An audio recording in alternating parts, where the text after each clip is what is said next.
ಒಂದು ಶಾಲೆಯಲ್ಲಿ ವಿಜ್ಞಾನ ವಸ್ತು ಪ್ರದರ್ಶನ ಈಗಾಗಲೇ ನಾವೆಲ್ಲ ಕೂಡ ನೋಡಿದ್ದೀವಿ. ಈ ಒಂದು ವಸ್ತು ಪ್ರದರ್ಶನಕ್ಕೆ ನಮ್ಮ ಜೊತೆ ಇವತ್ತು ಬಂದಿರುವಂಥ ಕರ್ನಾಟಕ ರಕ್ಷಣಾ ವೇದಿಕೆ ತಾಲೂಕು ಅಧ್ಯಕ್ಷರಂಥ ಶ್ರೀಯುತ ಹುಸೇನ್ ಅವರು ನಮ್ಮ ಸಹೋದರರು ಕೂಡ, ಅದೇ ರೀತಿಯಾಗಿ ನಮ್ಮ ಮಧುಸೂದನ್ ಸರ್ DVG ಕನ್ನಡ ಸಂಘದ ಅಧ್ಯಕ್ಷರು, ಹಾಗೆ ನಮ್ಮ ಕೃಷ್ಣಮೂರ್ತಿ ಗ್ರಾಮ ಭಾರತಿ ಟ್ರಸ್ಟು, ಹಾಗೆ ನಮ್ಮ ತನ್ವೀರ್ ಸರ್ ಅವ್ರಿಗೂ ಕೂಡ ಎಲ್ಲರಿಗೂ ನಾನು ನಮಸ್ಕರಿಸುತ್ತಾ, ಭಾಸ್ಕರ್ ಅಂತ ಇನ್ನು ಮತ್ತವರು ನಾವೆಲ್ಲ ನೋಡಿದಾಗ ನಿಜವಾಗ್ಲೂ ನನಗಂತೂ ಖುಷಿ ಆಯಿತು. ಪೇರೆಂಟ್ಸ್ಗೆ ಕೂಡ ಎಷ್ಟು ಖುಷಿ ಆಗ್ತಾಯಿದೆ ನನಗಂತೂ ಗೊತ್ತಿಲ್ಲ. ಹಲವಾರು ಶಾಲೆಗಳಲ್ಲಿ ನಾವು ಈ ಥರ ಒಂದು ಸೈನ್ಸ್ ಎಕ್ಸಿಬಿಷನ್ಸನ್ನು, ಮಕ್ಕಳಲ್ಲಿರುವಂಥ ಒಂದು ಕಲಿಕೆಗಳನ್ನು ನಾವು ಅಬ್ಸರ್ವ್ ಮಾಡ್ತಾ ಇರ್ತೀವಿ. ಯಾಕಂತಂದರೆ ನಮ್ಮ ಒಂದು ಪ್ರಗತಿ ಚಾರಿಟೇಬಲ್ ಟ್ರಸ್ಟ್ ಅಂತ ಒಂದು ಸಂಸ್ಥೆ ಇದೆ. ಆ ಸಂಸ್ಥೆ ಮುಖಾಂತರ ನಾವು ಈಗಾಗಲೇ ಒಂದು 150ಕ್ಕಿಂತ ಹೆಚ್ಚಿನ ಶಾಲೆಗಳಿಗೆ ನಾವು ಕೆಲಸ ಮಾಡ್ತಾಯಿದ್ದೀವಿ. ಹಾಗಾಗಿ ನಾವೆಲ್ಲ ಶಾಲೆಗಳನ್ನು ನಾವು ತುಂಬ ಹತ್ತಿರದಿಂದ ನಾವು ನೋಡಿದ್ದೀವಿ. ಸೊ ಶಾಲೆಗಳಲ್ಲಿ ಕಲಿಕೆ ಯಾವ ರೀತಿ ಇದೆ, ಮಕ್ಕಳ ಒಂದು ಇನ್ವಾಲ್ವ್ಮೆಂಟ್ ಯಾವ ರೀತಿ ಇದೆ ಅಂತ ಇಲ್ಲಿ ನಾನು ನೋಡಿದೆ. ನಿಜವಾಗ್ಲೂ ತುಂಬ ಖುಷಿ ಆಯಿತು ಸರ್. ಒಳ್ಳೆ ಅಬ್ಸರ್ವೇಷನ್ ಮಾಡಿದಾಗ ಮಕ್ಕಳಲ್ಲಿ ಇನ್ವಾಲ್ವ್ಮೆಂಟ್ ತುಂಬ ಚೆನ್ನಾಗಿದೆ.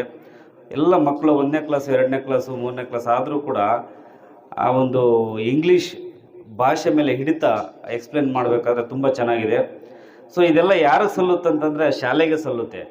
ಮಕ್ಕಳು ಏನಂತಂದರೆ ರಾ ಪ್ರಾಡಕ್ಟ್ಸು, ಅವುಗಳನ್ನು ನಾವು ಮೋಲ್ಡ್ ಮಾಡಿ ಫಿನಿಶ್ ಗೂಡ್ಸ್ ಥರ ನಾವು ಮಾಡುವಂಥ ಕೆಲಸ ಟೀಚರ್ಸ್ ಮೇಲೆ ಇರುತ್ತೆ. ಹಾಗಾಗಿ ಅವರು ಆ ಕೆಲಸವನ್ನು ಮಾಡ್ತಿದ್ದಾರೆ. ನಿಜವಾಗ್ಲೂ ಅದ್ಭುತವಾದಂಥ ಕೆಲಸ ಮಾಡ್ತಿದ್ದೀರಾ. ಇಲ್ಲಿರುವಂಥ ಕಡಿಮೆ ಸಂಖ್ಯೆ ಮಕ್ಕಳಾಗಿರ್ಬೋದು, ಬಟ್ ಏನು ದೊಡ್ಡ ಮಟ್ಟದಲ್ಲಿ ರಿಸಲ್ಟನ್ನು ಮಕ್ಕಳು ಪಡ್ಕೊಳ್ತಿದ್ದಾರೆ. ಇದೆಲ್ಲ ಕೂಡ ಪೇರೆಂಟ್ಸ್ ನಿಜವಾಗ್ಲೂ ನೀವೆಲ್ಲ ಕೂಡ ಖುಷಿ ಪಡುವಂಥ ವಿಷಯ. ಯಾಕಂತಂದರೆ ಕೆಲವೊಂದು ಶಾಲೆಗಳು ಖಾಸಗಿ ಶಾಲೆಗಳು ಕಳಿಸ್ತೀವಿ, ಎಷ್ಟೋ ಫೀಸನ್ನು ಕೊಡ್ತೀವಿ, ವ್ಯಾನ್ಗಳಲ್ಲಿ ಕಳಿಸ್ತೀವಿ. ಮಗು ವಾಪಸ್ ಬರಬೇಕಾದ್ರೆ ಮಗು ಏನೂ ಕಲ್ತಿರಲ್ಲ. 1-2 ವರ್ಷ ಓದಿಸ್ಬಿಟ್ಟು ಮತ್ತೆ ಮಗುವನ್ನು ಬಿಡಿಸಿ ಮತ್ತೆ ಇನ್ನೊಂದು ಶಾಲೆಗೆ ಎತ್ಕೊಂಡು ಹೋಗ್ಬಿಟ್ಟು ಹಾಕ್ತೀವಿ. ಈ ಥರ ಹಲವಾರು ಪೇರೆಂಟ್ಸ್ಗೆ ಈ ಥರ ನಡೆದಿದೆ. ಸೊ ಹಾಗಾಗಿ ಇಲ್ಲಿ ನೋಡುವಂಥ ಮಕ್ಕಳು ನೋಡ್ಬೇಕು, ನಿಜವಾಗ್ಲೂ ಈ ಮಕ್ಕಳನ್ನು ತೆಗೆದು ಬೇರೆ ಕಡೆ ಹಾಕುವಂಥ ಅವಶ್ಯಕತೆ ಇಲ್ಲ, ಬೇರೆ ಕಡೆಯಿಂದ ಮಕ್ಕಳನ್ನು ತಗೊಬಂದು ಇಲ್ಲಾಗಬೇಕಾಗುತ್ತೆ. ಸೊ ಆ ಥರ ಒಂದು ಕೋಚನ್ನು ಕೊಡ್ತಿದ್ದಾರೆ. ನಿಮ್ಮ ಶಾಲೆಗೆಲ್ಲ ಒಳ್ಳೆಯದಾಗಲಿ. ಒಳ್ಳೆಯ ಒಂದು ಸ್ಟಾಫನ್ನು ಇಟ್ಕೊಂಡಿದ್ದೀರಾ, ಒಳ್ಳೆ ಟೀಚರ್ಸು, ಒಳ್ಳೆ ಎಲ್ಲ ಡೆಡಿಕೇಟೆಡ್ ಟೀಚರ್ಸ್ ಅಂತಲೇ ಹೇಳಬೇಕಾಗುತ್ತೆ. ಯಾಕಂತಂದರೆ ಇದು ಒಬ್ಬರಿಂದ ಸಾಧ್ಯವಾಗುವಂಥದ್ದಲ್ಲ. ಪ್ರತಿಯೊಬ್ಬ ಟೀಚರ್ಸ್ ಇಲ್ಲಿಗೆ ಸೇವೆ ಮಾಡ್ತಾ ಇರುವಂಥ ಪ್ರತಿಯೊಬ್ಬ ಟೀಚರ್ಸು ಎಫರ್ಟ್ ಇದರ ಹಿಂದೆ ಇದೆ ಅಂತ ನಾನು ಭಾವಿಸ್ತೀನಿ. ಸೊ ಈ ಶಾಲೆ ಇನ್ನು ಮುಂದಕ್ಕೆ ಅದೇ ರೀತಿ ಹೋಗಲಿ. ನಮ್ಮ ಕಡೆಯಿಂದ ಏನು ಸಾಧ್ಯ ಆಗುತ್ತೋ ಅಂತ ನಾವು ಹೆಲ್ಪ್ ಮಾಡೇ ಮಾಡ್ತೀವಿ. ನಮಗೆ ಸಹಕಾರವನ್ನು ಕೊಡ್ತೀವಿ ಅಂತ ಹೇಳ್ತಾ, ನಮ್ಮ ಉದ್ದೇಶನೇ ಎಜುಕೇಷನನ್ನು ಅಭಿವೃದ್ಧಿ ಮಾಡುವಂಥದ್ದು. ಎಜುಕೇಷನನ್ನು ಪ್ರತಿಯೊಬ್ಬರು ಪಡ್ಕೋಬೇಕು. ಈಗ ಏನಂತಂದರೆ ಇತ್ತೀಚಿನ ದಿನಗಳಲ್ಲೇ ನೋಡ್ಬೋದು, ನಾವು ಈಗ ರಿಲಿಜಿಯಸ್ ಪ್ರಕಾರ ನಾವು ಮಾತಾಡೋದಾದರೆ, ಈಗ ಮುಸ್ಲಿಂ ಕಮ್ಯುನಿಟಿ ಬಂದ್ಬಿಟ್ಟು ಎಜುಕೇಷನ್ಗೆ ಮೊದಲೆಲ್ಲ ಜಾಸ್ತಿ ಒತ್ತು ಕೊಡ್ತಾ ಇರಲಿಲ್ಲ. ಈ ನಡುವೆ ಮಕ್ಕಳು ತುಂಬ ಅದ್ಭುತವಾಗಿ ಓದ್ತಿದ್ದಾವೆ. ಅದರಲ್ಲೂ ಹೆಣ್ಮಕ್ಳಂತೂ ತುಂಬ ಎಜುಕೇಷನ್ ಪಡ್ಕೊಳ್ತಿದ್ದಾವೆ. ಸೊ ಗಂಡು ಮಕ್ಕಳು ಕೂಡ ಮುನ್ನೆಲೆಗೆ ಬಂದಿದ್ದಾರೆ. ಸೊ ಇದೆಲ್ಲ ಏನು ತೋರಿಸುತ್ತಂತಂದರೆ ಪ್ರತಿಯೊಬ್ಬರಿಗೂ ಅರ್ಥ ಆಗಿದೆ, ದೇಶದಲ್ಲಿ ಎಜುಕೇಷನ್ ಇದ್ದರೆ ಏನು ಬೇಕಾದರೂ ಸಾಧನೆ ಮಾಡ್ಬೋದು ಅಂತ. ಸೊ ಬೇರೆ ಎಲ್ಲ ಕೂಡ ನೀವು ಹೇಳ್ದಂಗೆ ಬಂಗ್ಲೆ ಇರ್ಬೋದು, ಕ್ಯಾಶ್ ಇರ್ಬೋದು, ಆಸ್ತಿ ಇರ್ಬೋದು, ಒಂದಲ್ಲ ಒಂದು ದಿವಸ ಕರ್ಗೋಗ್ತಾ ಇರುತ್ತೆ.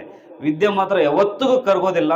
ಅದು ಯಾವತ್ತಿಗೂ ಮಕ್ಕಳಿಗೆ ಉದ್ಯೋಗ ಪಡ್ಕೊಂಡು ಮದುವೆಯಾಗಿ ಮಕ್ಕಳಾಗಿ ವಯಸ್ಸಾಗಿ ಮತ್ತು ಅಲ್ಲಿವರೆಗೂ ಕೂಡ ಸಾಯೋವರೆಗೂ ಕೂಡ ಪ್ರತಿಯೊಬ್ಬರು ಸಾಯೋವರೆಗೂ ಕೂಡ ಜೊತೆಯಲ್ಲಿರುವಂಥದ್ದು ವಿದ್ಯೆ, ಪ್ರಜ್ಞೆ, ಜ್ಞಾನ ಅಂತ ನಾವು ಹೇಳ್ಬೋದು. ಸೊ ಹಾಗಾಗಿ ಅಂಥ ಒಂದು ಸೇವೆ ಮಾಡ್ತಾ ಇರುವಂಥ ಸಹಾರಾ ಇಂಟರ್ನ್ಯಾಷನಲ್ ಇಂಗ್ಲೀಷ್ ಶಾಲೆಗೆ ಒಳ್ಳೆಯದಾಗಲಿ.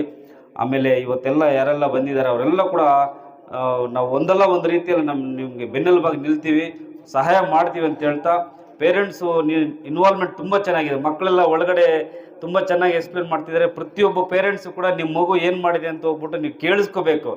ನೀವು ಏನು ಮಗು ಎಕ್ಸ್ಪ್ಲೇನ್ ಮಾಡುತ್ತೆ ಇಂಗ್ಲೀಷಲ್ಲಿ, ಏನೆಲ್ಲ ಮಾಡಿದ್ವಿ, ಅದ್ರ ಉಪಯೋಗ ಏನೋ ಹಲವಾರು ಮಾಡಿದೆ, ಕಾಡು ಅಂದರೆ ಏನು, ನಾಡಂದರೆ ಏನು, ಸೋಲಾರ್ ಸಿಸ್ಟಮ್ ಅಂದರೆ ಏನು, ಟ್ರಾಫಿಕ್ ಅಂದರೆ ಏನು, ಮತ್ತು ಹಲವಾರು ಸೈನ್ಸ್ ರಿಲೇಟೆಡ್ ಅಂತ ಒಂದು ಪ್ರಾಜೆಕ್ಟ್ಸನ್ನು ಮಾಡಿದೆ. ನೀವೆಲ್ಲ ಕೇಳಿಸ್ಕೊಂಡು ನಿಜವಾಗ್ಲೂ ಮಗುಗೆ ನೀವು ಇನ್ನೂ ಉತ್ತೇಜನ ಕೊಡಬೇಕು. ಇನ್ನೂ ಹಲವಾರು ರೀತಿಯಲ್ಲಿ ಇವಾಗ ಸ್ಮಾಲ್ ಮಟ್ಟದಲ್ಲಿ ಮಾಡಿದ್ದಾರೆ. ಇನ್ನೂ ಸ್ವಲ್ಪ ಅಡ್ವಾನ್ಸ್ಡಾಗಿ ಮಾಡಬೇಕಂತಂದರೆ ನೀವೆಲ್ಲ ಸಪೋರ್ಟ್ ಇದ್ದರೆ ಖಂಡಿತವಾಗ್ಲೂ ಆಗುತ್ತೆ.